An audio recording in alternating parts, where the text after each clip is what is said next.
Então, pessoal, sejam todos bem-vindos, ok? Nós temos mais uma aula hoje. O texto que a gente vai trabalhar está aí no livro, na página 49 e 50, mas quem não tem, eu coloquei aqui, ok?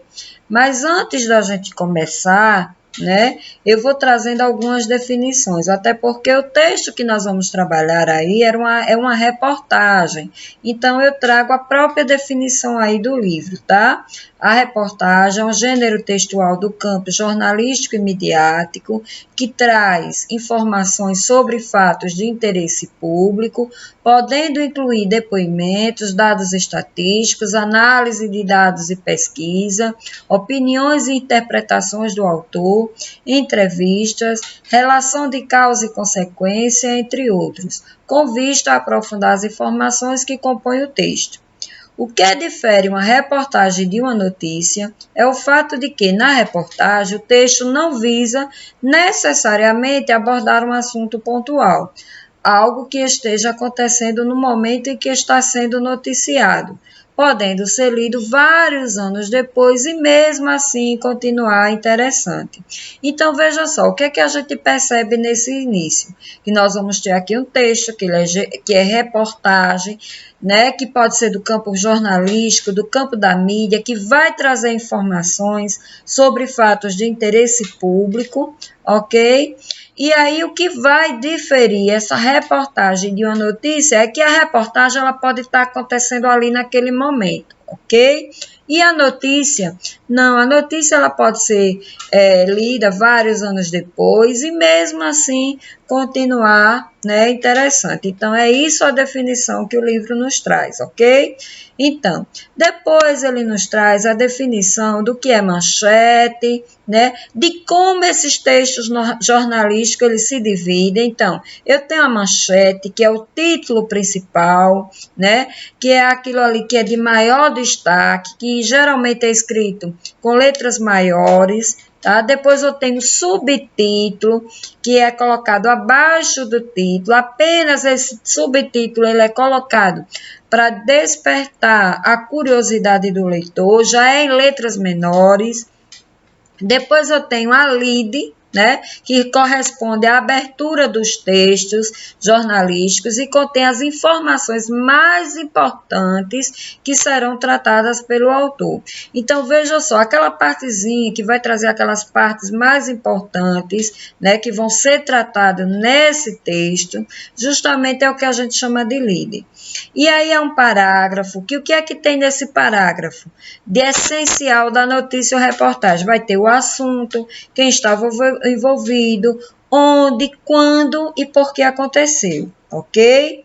Então, seguindo aí mais adiante, o texto que a gente vai trabalhar é justamente esse que está aí na página 49, que é hiperconectividade, que pode afetar o convívio social na adolescência. E o subtítulo é Adolescentes lideram ranking no uso de celulares e internet, segundo o Instituto Brasileiro de Geografia e Estatística, ou seja, o IBGE. E aí está escrito isso no Diário do Nordeste, né, que foi feito às 16 horas do dia 8 de agosto de 2018, ok? Então, essa é a referência de onde foi retirada essa reportagem. Então, de acordo com dados do Instituto Brasileiro de Geografia e Estatística, ou seja, o IBGE, os adolescentes lideram o ranking no uso de celulares e internet. Porém, a hiperconectividade em uma idade tão precoce, em que o cérebro ainda está em desenvolvimento, pode ser mais perigoso do que se imagina. Segundo a neuropsicóloga Thais Quaranta, especialista em terapia cognitivo-comportamental, um dos aspectos mais prejudicados relacionados ao uso excessivo do celular na adolescência é o desenvolvimento das habilidades sociais e afetivas, tá? Então, veja só, o que é que a gente precisa sempre estar prestando atenção aí, né? Vamos sempre estar destacando o que é que vem mais importante naquele parágrafo, que é para no final a gente associar as ideias. Então, nesse primeiro parágrafo, ó, eu tenho o uso do celular aí numa idade muito precoce. Então, aí ela vai tratar sobre isso nesse parágrafo. né, sobre como esses aspectos, né, da questão da adolescência, de uma idade tão precoce, pode prejudicar aí, né, a questão de prejudicar a adolescência, né, o desenvolvimento da adolescência, ok?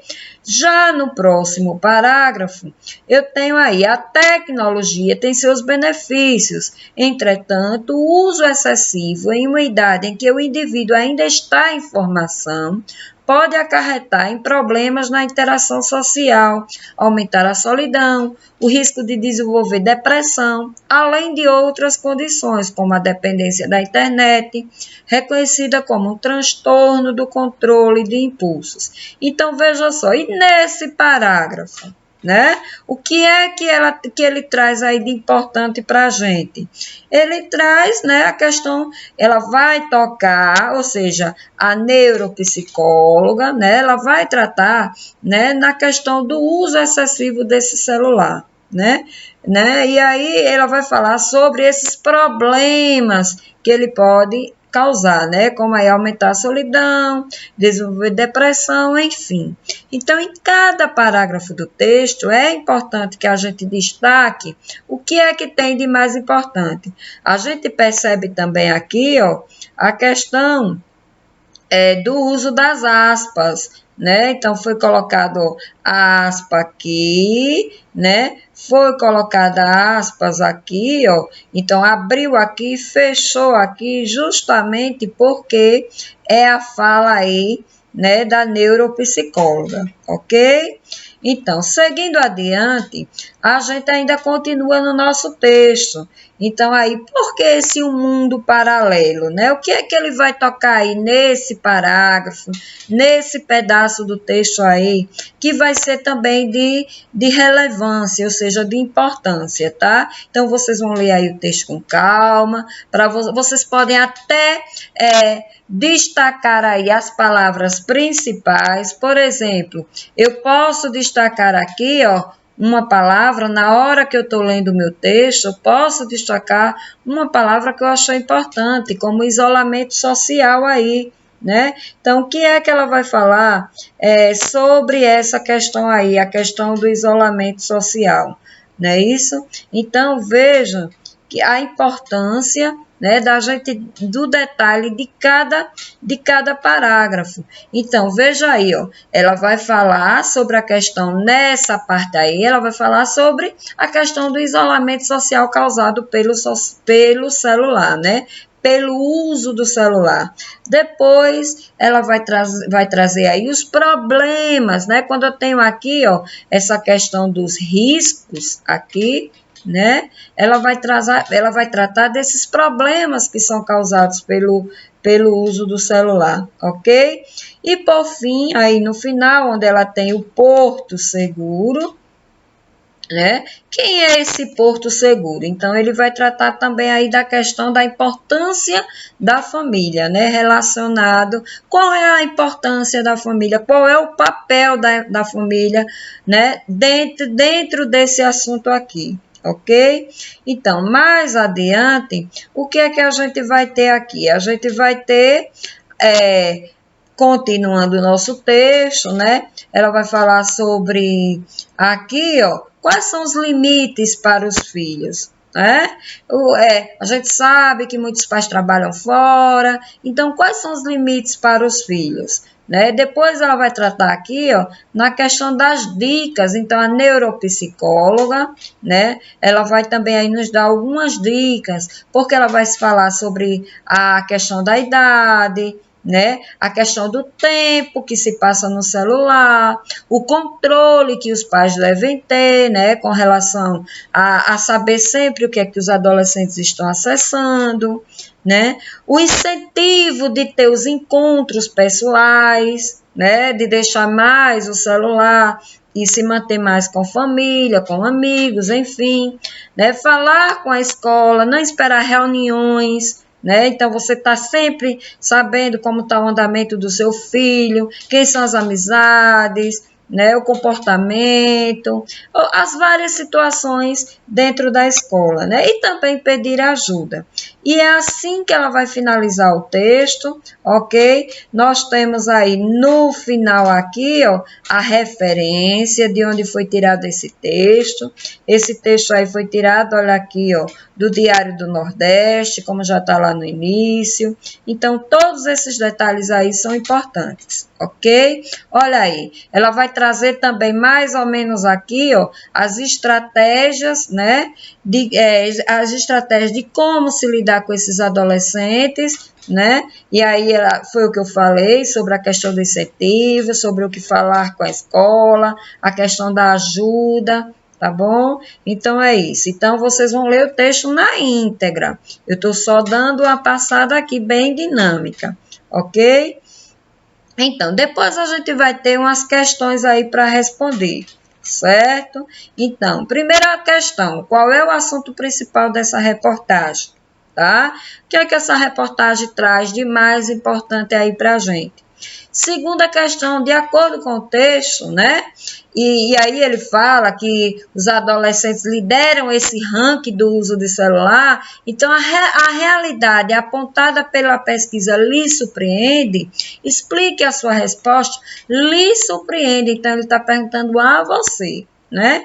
De acordo com a neuropsicóloga Thaís Quaranta, de que modo a tecnologia pode levar ao desenvolvimento aí de comportamento antissocial, agressivo, distúrbio do sono, como é que isso aí tudo pode se dar, não é isso? Então, seguindo aí a quarta questão, no texto há uma afirmação de que há adolescentes que confundem o mundo real com o mundo virtual, vivendo numa espécie de mundo paralelo. Então, como é que isso acontece? Como é que a gente tem uma sensação de que o adolescente está vivendo no mundo real e no mundo paralelo, ok? Depois, na quinta questão, ele pede para você reler o seguinte trecho aí, ó. Uma pessoa que na adolescência teve a oportunidade de construir relacionamentos sociais reais e usou a tecnologia dentro dos limites, certamente irá levar essas habilidades para a fase adulta. Ou seja, isso aqui é uma afirmação. Mas aí na letra A, você se vê capaz de exercitar ou já exercita as habilidades destacadas nesse trecho? Então, agora é a pergunta, né? Próximo, estabeleça um tempo por dia para usar o celular, para jogar videogame. Então, letra A, em sua opinião, esse limite é necessário? É importante a gente ter um limite de usar o celular, de jogar o videogame? Explique, justifique. O tema abordado no texto lido é de interesse público? Explique o porquê. Você acha que isso aí é interessante para o público? Então, explique o porquê. Então, olha aí, mãos à obra, né? O que a gente agora vai fazer é trabalhar nessas questões aí e responder da melhor forma possível, ok? Beijinho, tchau, tchau para vocês.